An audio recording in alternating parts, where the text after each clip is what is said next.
سلم المسلمون من لسانه ويده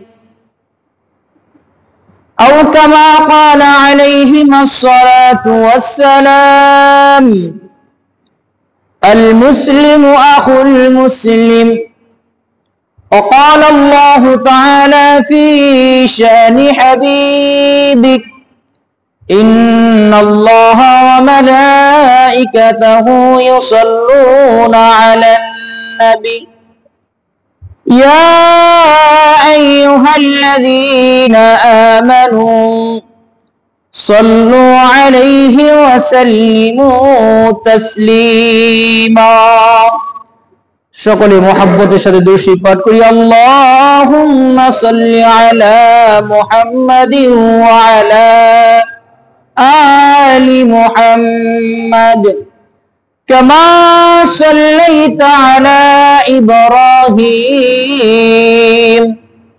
ওয়া আলা আলি ইব্রাহিম إنك حميد مجيد اللهم بارك على محمد وعلى آل محمد كما باركت على إبراهيم وعلى آل إبراهيم إنك حميد مجيد সম্মানিত হাজিরিন মহান আল্লাহ সুবহানাহু ওয়া তাআলার দরবারে লাখো কোটি শুকরিয়া যে আল্লাহ তাআলা জাল্লা শানুহু আমাদেরকে মায়া করে ইহসান করে দুনিয়ার সকল গুনাহের কাজ থেকে বিরত রেখে আল্লাহ তাআলা জাল্লা শানুহুর ঘরে আগে আগে আসা এবং বসার মতন সুবর্ণ সুযোগ করে দিয়েছেন। এজন্য আল্লাহ সুবহানাহু ওয়া তাআলার দরবারে কালিমাতুশ শুকর হিসেবে আমরা সকলেই অন্তরের অন্তরস্থল থেকে আদায় করি, সকলে বলি উচ্চ আওয়াজে আলহামদুলিল্লাহ। সম্মানিত হাজিরিন, কোরআনুল কারীম থেকে সূরাতুত তাহরীমের একটি আয়াতে কারিমা আপনাদের সামনে তেলাওয়াত করছি খুতবার মধ্যে। নবী মুহাম্মদ রাসূলুল্লাহ সাল্লাল্লাহু আলাইহি সাল্লামের অসংখ্য হাদিস থেকে দুইখানা হাদিস আপনাদের সামনে পাঠ করেছি একটি বিষয়ে আলোচনা করার জন্য। আলোচ্য বিষয় হইতেছে ইনসাফ। ইনসাফ বর্তমান আমার আপনার ভিতরে কার ভিতরে কতটুকু আছে, এটা যদি নিজে নিজে আমি আপনি একটু যাচাই বাছাই করি তো দেখব আমার আপনার ভিতরে ইনসাফ বলতে কোনো শব্দ নাই। আমি আপনি শুধু জানি যারা অন্যের উপরে জুলুম করে তারাই জালিম। যেমন ভাবে যারা রাজনীতিবিদ একদল ক্ষমতায় আসলে আরেক দল যারা বিরোধী দল থাকে তো তাদের উপরে জুলুম নির্যাতন শুরু করে দেয়, তো যিনি ক্ষমতায় থাকে তো আমরা বুঝি শুধুমাত্র সেই জালিম। আসলে আমি আপনিও যে আমার আপনার ভিতরে যে ইনসাফ নাই, ইনসাফ না থাকার কারণে আমি আপনি যে জালিমের কাতারে দাঁড়াইছি, আমার আপনার নামটাও যে জালিমের কাতারে পড়ছে, এটা আমি আপনি অনেকে বুঝেও না বুঝার মতো চলি। ইনসাফ আমার আপনার ভিতরে থাকা চাই। ইনসাফ হইতেছে নবীওয়ালা গুণ, ইনসাফ হইতেছে মুমিনদের গুণ, ইনসাফ হইতেছে মুসলমানদের গুণ। ইনসাফ আমরা কিভাবে আমাদের ভিতরে কায়েম করব এই বিষয়ে সংক্ষিপ্ত আলোচনা করব ইনশাআল্লাহ। আলোচনাগুলো আমরা অবশ্যই আমলের নিয়তে শুনবো, দেখবেন আমার আপনার ভিতরে পরিবর্তন চলে আসবে। অটোমেটিক পরিবর্তন হতে হবে, কেননা কার কখন মালাকুল মউত সামনে চলে আসে কারো জানা নাই। যেহেতু মৃত্যুবরণ আমাকে আপনাকে করতেই হবে, যেহেতু মৃত্যু থেকে আমি আপনি পলায়ন করতে পারবো না, তাহলে তো আমাকে পরিবর্তন নিজেকেই নিজের করতে হবে।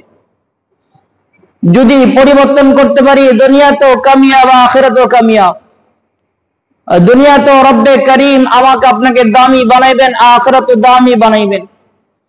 এই জন্য আমাদের প্রত্যেকের ভিতরে ইনসাফ চাই, ইনসাফ লাজিম। প্রত্যেকটা মানুষের ভিতরে ইনসাফ থাকতে হবে। নবী মুহাম্মদ রাসূলুল্লাহ সাল্লাল্লাহু আলাইহি সাল্লামের কাছে একদিন মালাকুল মউত আসলেন। তো নবীজি তাকে প্রশ্ন করলেন, ভাই মালাকুল মউত,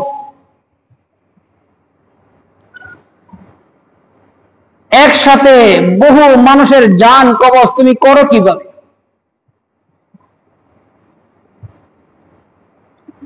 আমি আপনি তো মনে করি যে এটা আমার আপনার অনেকের মধ্যে এই প্রশ্ন আসে যে আজকে আমাদের এলাকায় একজন লোক মারা গেছে, একই টাইমে দেখা যায় দূর দূরান্ত দেশে, সৌদি বলেন, কুয়েত বলেন, কাতার বলেন, ইউরোপ বলেন, বিভিন্ন দেশে লোক মারা যায় একই টাইমে। তো মালাকুল মউত একসাথে এত মানুষের জান কবজ করে কিভাবে? নবী মুহাম্মদ রাসূলুল্লাহ সাল্লাল্লাহু আলাইহি সাল্লাম যখন মালাকুল মউতকে প্রশ্ন করলেন, তো মালাকুল মউত বলে, ইয়া রাসূলুল্লাহ, এই যে একটা পেয়ালা, এই পেয়ালার ভিতরে যদি বহু পিঁপড়া থাকে, পুরা পেয়ালা ভর্তি যদি পিঁপড়া থাকে, পিপিলিকা থাকে, আপনি যদি চান এই পেয়ালা থেকে একটা পিপিলিকা মারবেন, এটাও পারবেন। আপনি যদি চান একসাথে বহু পিপিলিকা মারবেন, এটাও পারবেন। গোটা দুনিয়া হইতেছে মালাকুল মউতের সামনে একটা পেয়ালা। যখন যার মউতের ডাক চলে আসে, তার জানটাকে কবজ করে ফেলায়। এটা মালাকুল মউতের জন্য কঠিন বিষয় না। মালাকুল মউত আরো সহজ করে বলেন, ইয়া রাসূলুল্লাহ, আরশে আজিমের ভিতরে একটা গাছ আছে, এই গাছের পাতাগুলো প্রত্যেকটা মানুষের বিস্তারিত লেখা। কে কবে দুনিয়াতে আসবে, কতদিন থাকবে, কি খাইবে না খাইবে, সব লেখা। জিবরাইল আলাইহিস সালাতু ওয়াস সালাম নবী মুহাম্মদ রাসূলুল্লাহ সাল্লাল্লাহু আলাইহি সাল্লামকে বলেন, ইয়া রাসূলুল্লাহ, ইয়া হাবিবাল্লাহ, প্রত্যেকটা মানুষের হায়াত এবং মওত আল্লাহ তাআলা আগে নির্ধারণ করেছে। দুনিয়াতে বান্দা এসে কি খাইবে না খাইবে সব কিছু আল্লাহ তাআলা আগেই লিপিবদ্ধ করে রাখছে। তো মালাকুল মউত বলেন, ইয়া রাসূলুল্লাহ, ইয়া হাবিবাল্লাহ, একটা মানুষের হায়াত যখন শেষ পর্যায়ে চলে আসে, মৃত্যুর আগে 40 দিন আগে, ওই কাগজটা, ওই গাছের পাতাটা, যেই বান্দার হায়াত শেষ পর্যায়ে 40 দিন বাকি আছে, তার নামের পাতাটা অটোমেটিক মালাকুল মউতের হাতে চলে আসে। রিজিক দেওয়ার একজন ফেরেশতা আছে, যে ফেরেশতা আমার আপনার কাছে রিজিক পৌঁছায়, তার কাছে ওই খাতাটা চলে যায়।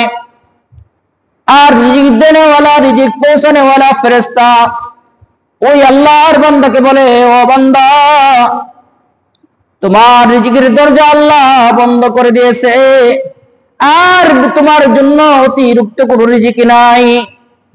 যখন মানুষটার কাছে এই সংবাদ চলে আসে, অটোমেটিক ওই মানুষটার ভিতরে পরিবর্তন চলে আসবে। দেখবেন বহু মানুষ আছে, বহু খারাপ মানুষ, কিন্তু মৃত্যুর আগে মানুষের সাথে ভালো আচরণ করে, সুন্দর আচরণ করে পরিবর্তন হয়ে যায়। এটা হইতেছে ওই যে ফেরেশতা তাকে সতর্ক করে গেছে যে তোমার রিজিকের দরজা কিন্তু আল্লাহ বন্ধ করে দিয়েছে। হাজার হাজার ভালো আইটেমের খাবার তার সামনে পড়ে থাকে, কিন্তু ওখান থেকে একটা খাবার তার এটা ক্ষমতা হয় না যে একটা খাবার সে আর খাইবে, কেন? রিজিক নাই। যখন শক্তি ছিল, কত কমলা, কত মালটা খাইছে, কিন্তু এখন মালটা কমলা সব সামনে আছে, খাবার মতন শক্তি নাই, কারণ তার রিজিক বরাদ্দ আর নাই।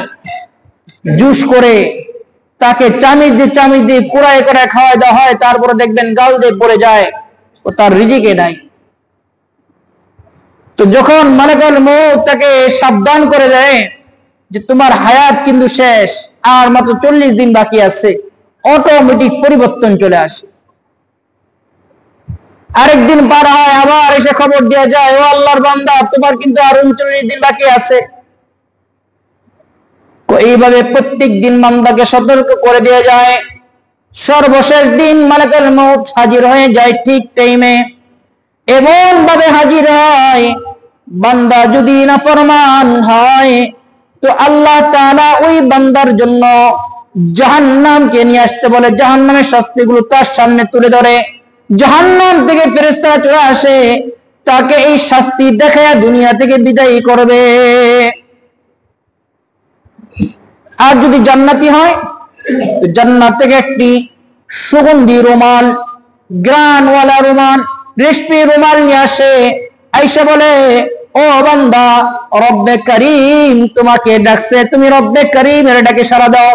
ইয়া আইয়াতুহান নাফসুল মুতমাইন্না ইরজিই ইলা রাব্বিকি রাদিয়াতাম মারদিয়া ফাদখুলি ফি ইবাদি ওয়াদখুলি জান্নাতি। যদি জান্নাতি বান্দা হয় তো অটোমেটিক জান্নাতের নাজ নেয়ামতগুলো দেখতে দেখতে হাসতে হাসতে বিদায় নিবে। তো এটা প্রথমে এই জন্যই বললাম, যখন মালাকুল মউত আসার সময় হয়ে যায় অটোমেটিক আমার আপনার ভিতরে পরিবর্তন চলে আসে।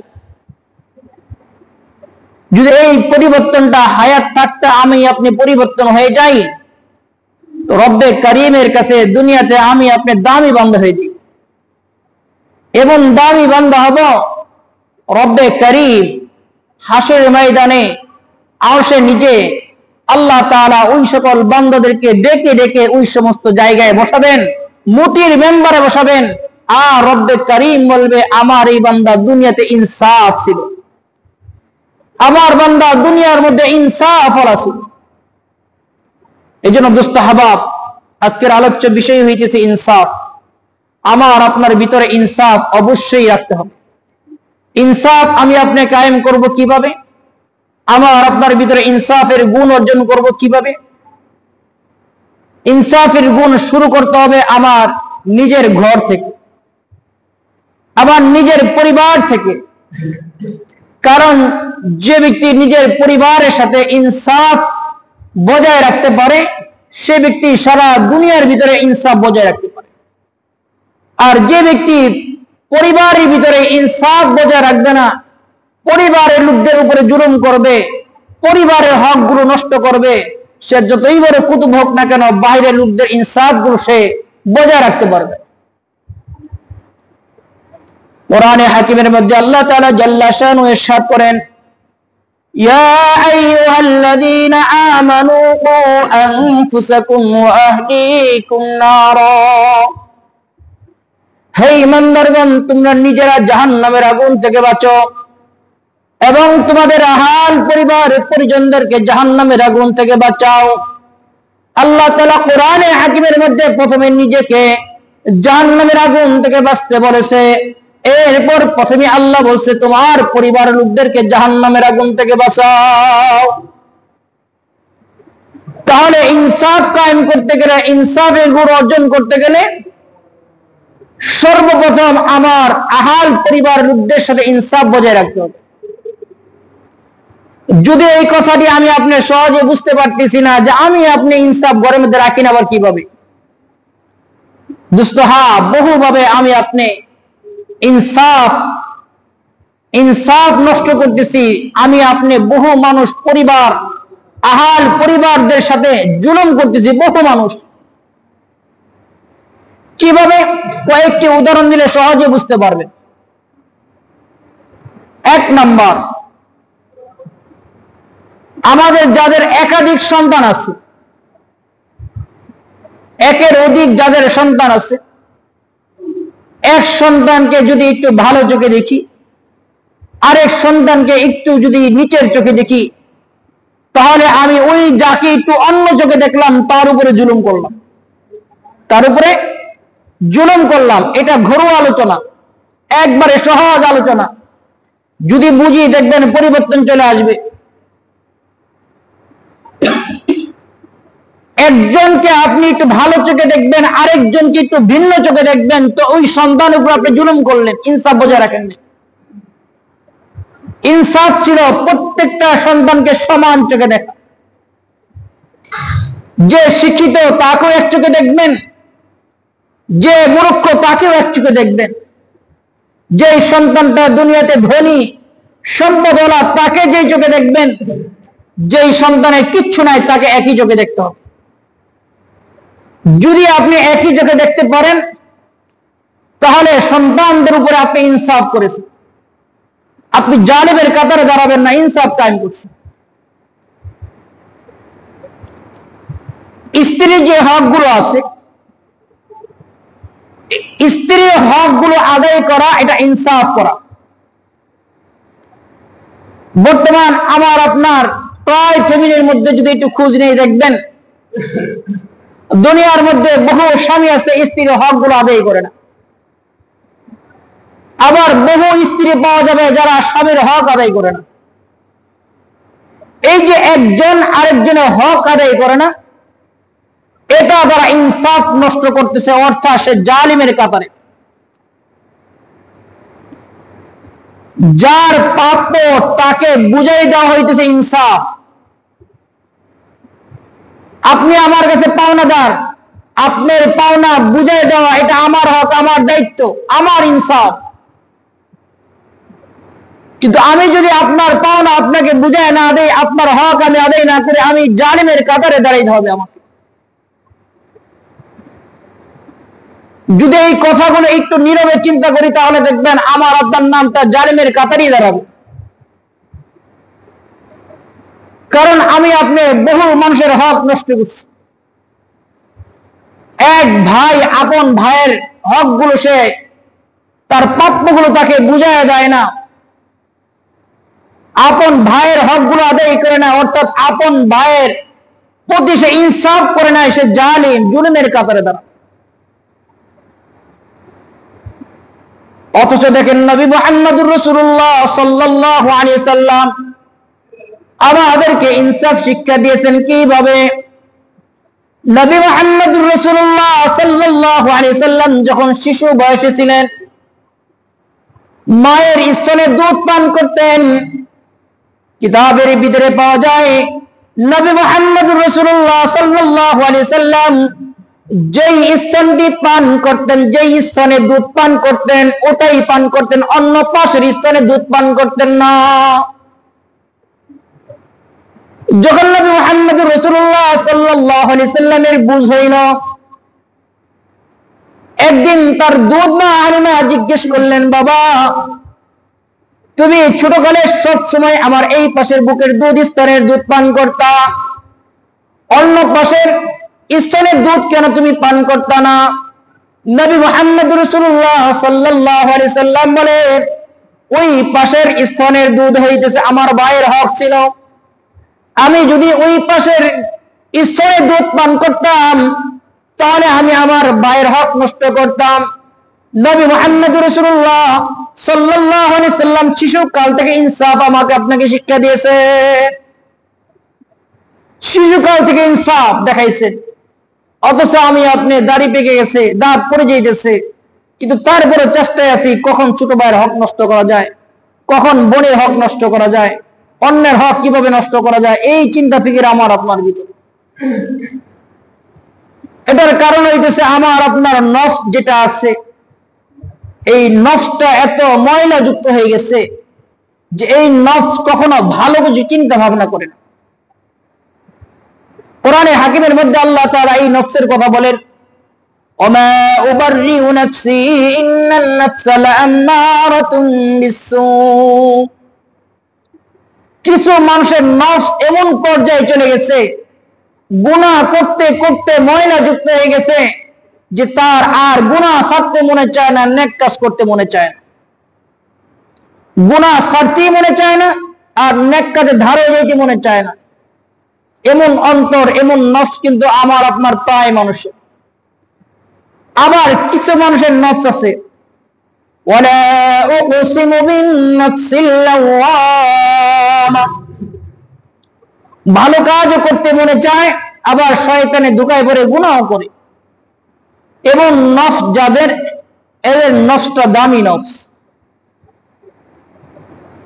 যে গুনাহ করছে মনে পড়ছে, হায় হায় গুনাহ করছে, সাথে সাথে তওবা করে আবার নেক কাজ করে। এদের নফসটা দামি, সবচেয়ে দামি নফস হইতেছে ইয়া আইয়াতুহান নাফসুল মুতমাইন্নাহ, যাদের নফসটা মুতমাইন্না হয়ে গেছে, অর্থাৎ গুনাহ করতে মনে চায় না, গুনার নাম শুনলেই ভয় পায়,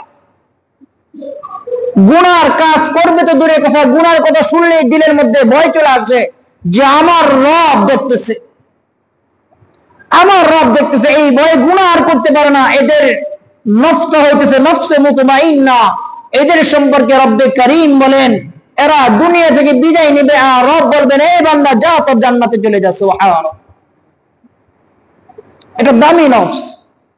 এই এবং দামি নফস তখনই হবে যখন আমার আপনার ভিতরে ইনসাফ থাকবে।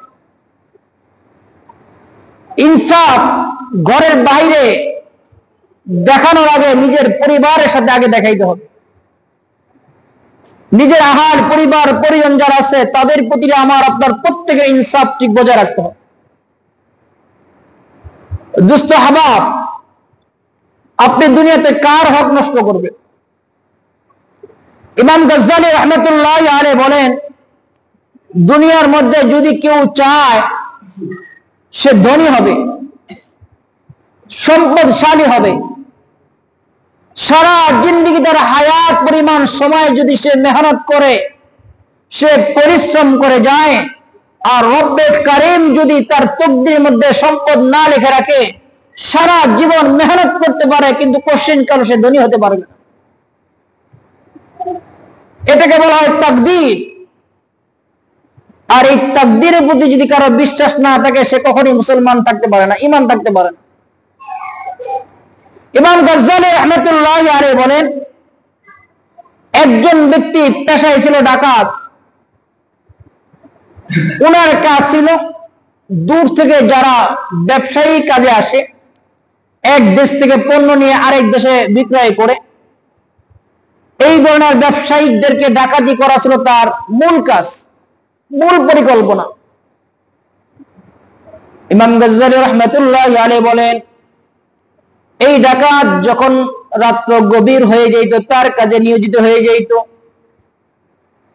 এইভাবে ডাকাতি করতে করতে বহু সম্পদ সে অর্জন করেছে, বহু সম্পদ সে চুরি করেছে, স্বর্ণ মুদ্রা তার কাছে কোনো অভাব নাই। হঠাৎ একদিন সে ঘুমিয়ে আছে দিনের বেলা, একজন যুবক এসে তাকে অস্ত্র ধরেছে আর বলে তোর কাছে যা আছে সব আমাকে দিয়ে দে। ওই ডাকাত বলে আমি 13 বছর যাবত ডাকাতি করতেছিলাম, 13 বছর ডাকাতি করে যে পরিমাণ স্বর্ণ মুদ্রা আমি জমা করেছিলাম এক মুহূর্তে এক যুবক এসে সব নিয়ে গেছে। ইমাম গজ্জালী রাহমাতুল্লাহ আলাইহি বলেন এটাই তাকদীর। 13 বছর ডাকাতি কইরা তুমি যে সম্পদ অর্জন করছিলা, যে সম্পদ জমা করছিলা, এই সম্পদ তোমার কপালে ছিল না। তুমি ডাকাতি কইরা হারাম ভাবে উপার্জন ঠিকই করেছো, কিন্তু আরেকজন এসে সব নিয়ে গেছে। লাভ কি? লাভ কিছুই না। শুধু লাভের মধ্যে লাভ এটাই হয়েছে কিয়ামতের দিন আল্লাহর দরবারে দাঁড়ায়া যাদের সম্পদগুলো ডাকাতি করছো এদের কাছে জবাবদিহি করতে হবে। যদি এরা মাফ করে তো জান্নাতি, পার পেয়ে গেলেন। আর যদি এরা মাফ না করে কি করবেন? দুস্থ আহবাব, এই জন্য কার সম্পদ আপনি লুট করবেন, কার সম্পদ আপনি আত্মসাৎ করবেন, এটা যদি আপনার তাকদীরে থাকে এমনিতেই আসবে। আশরাফ আলী থানভী রাহমাতুল্লাহ আলাইহি তার কিতাবের মধ্যে উদাহরণ দিয়ে বলেন একজন ব্যক্তি নিয়ত করছে যে আল্লাহ তাআলা যেহেতু খাওয়ায়, রিজিক দেওয়ালা যেহেতু আল্লাহ তাআলা, তো আজ থেকে আমি আর কোনো কাজকর্ম করব না। যেহেতু আল্লাহ খাওয়ায় আল্লাহ পড়ায় আমি কাজ করব কেন? তুমি এই নিয়ত করে যখন রাস্তা দিয়ে ঘুরতেছে, দীর্ঘ সময় অতিবাহিত হয়ে গেছে, কোনো খাবারের ব্যবস্থা হয় না। হঠাৎ একজন বৃদ্ধ বয়সের মুরব্বী দেখতেছে এই লোকটা অপরিচিত। অপরিচিত লোক যদি ঘোরাফেরা করে আমি আপনি কিন্তু স্বাভাবিক তাকে জিজ্ঞেস করবো এই তুমি কে, এখানে কি চাও, কার কাছে আসছো? তো বৃদ্ধ ওই যুবককে ডাকছে এদিকে আসো, তোমার নাম কি? অমুক। কোথা থেকে আসছো? অমুক জায়গা থেকে। কেন আসছো? তো বলছে এই কথা যে আমি নিয়ত করেছি দেখতে চাই আল্লাহ কিভাবে আমাকে খাওয়ায়। আশরাফ আলী থানভী রাহমাতুল্লাহি আলাইহি বলেন যে এই কথা শুনে বৃদ্ধের মাথা গেছে খারাপ হইয়া, যে আল্লাহর সাথে ঠাট্টা মস্কারি করো। উনি ওনার পরিচিত লোকদেরকে ডাকাইছেন, এরপরে বলছেন একে বাঁধো, রশি দিয়ে ভালো করে বেঁধে এরপরে বলে এই ব্যক্তি বলছে যে আল্লাহ তাআলা কেমনে খাওয়ায় দেখবে, এর পিটাইবো আর খাওয়াবো। তো যখন তাকে মারধর শুরু করে দিছে, অটোমেটিক সে খাবার খাওয়া শুরু করে দিছে। আশরাফ আলী থানভী রাহমাতুল্লাহি আলাইহি বলেন, তকদির যদি লেখা থাকে যে আল্লাহ তাআলা আমাকে দিবে, এটা আল্লাহ কিভাবে দিবে আল্লাহ ভালো জানে, আমার কপালে আসবেই। আর যদি আমার আপনার তকদিরে না থাকে, হাজার পন্থায় অবৈধ পন্থায় আমি কামাই করতে পারি, কিন্তু জাররা পরিমাণ দুনিয়াতে লাভবান হতে পারবো না, আখিরাতে লাভবান হতে পারবো না। বরঞ্চ আমি নিজেই ক্ষতি করলাম, নিজে আমি জালিমের কাতারে আমার নামটা উঠায় দিছি। এই জন্য দোস্ত আহবাব, রব্বে কারীমের দরবারে যেদিন দাঁড়াইবেন, সমস্ত মানুষদের ব্যাপারে আল্লাহ তাআলা নরম হবেন, আল্লাহ তাআলা রহমতের দৃষ্টিতে তাকাবেন। কিন্তু দুনিয়ার মধ্যে যারা জালিম ছিলেন, যারা অন্যের উপরে জুলুম করতেন, তাদের দিকে আল্লাহ তাকাইবেন না। আপনি হাজার অপরাধ করছেন, কিন্তু রব আপনার দিকে নেক নজরে তাকাবেন যে বান্দাকে কোনোভাবে ক্ষমা করা যায় কিনা। হতে পারে রব্বে কারীম আমার আপনার গুনাহকে মাফ করে দিয়ে আল্লাহ বলবেন যা তোকে ছাড় দিয়ে দিলাম। কিন্তু যদি আমি আপনি জালেম হয়ে থাকি, তো রব আমার আপনার দিকে তাকাইবেনই না। এই জন্য দোস্ত আহবাব, খবরদার, কখনই কারো উপরে জুলুম করব না। প্রত্যেকের সাথে আমরা ইনসাফ বজায় রাখবো। একজন আরেকজনের সাথে যখন ইনসাফ বজায় রাখবো, ইনসাফ কায়েম করব, দেখবেন ঘরের মধ্যে শান্তি চলে আসবে। যেই সমাজের মধ্যে ইনসাফ থাকবে, ওই সমাজের মধ্যে শান্তি চলে আসবে। যেই রাষ্ট্রের মধ্যে ইনসাফ কায়েম হয়ে যাবে, ইনসাফের সহকারে বিচার আচার হবে, দেখবেন ওই রাষ্ট্রের ভিতরে পরিবর্তন চলে আসবে। রাষ্ট্রের মধ্যে সুখ শান্তিতে আল্লাহ তাআলা ভরপুর করে দিবেন। এই জন্য সর্বপ্রথম আমার কাজ হইতেছে, আপনার কাজ হইতেছে, আমার আপনার পরিবারের লোকদের সাথে ইনসাফ বজায় রাখা, ইনসাফ তাদের সাথে ঠিক মতো আচরণ করা। আল্লাহ তাআলা আমাদের সকলকে ইনসাফ ওরা গুণে গুণান্বিত হওয়ার তৌফিক দান করুন। সকলে বলি আমিন। ওয়া আখিরু দাওয়ানা আলহামদুলিল্লাহি রাব্বিল আলামিন।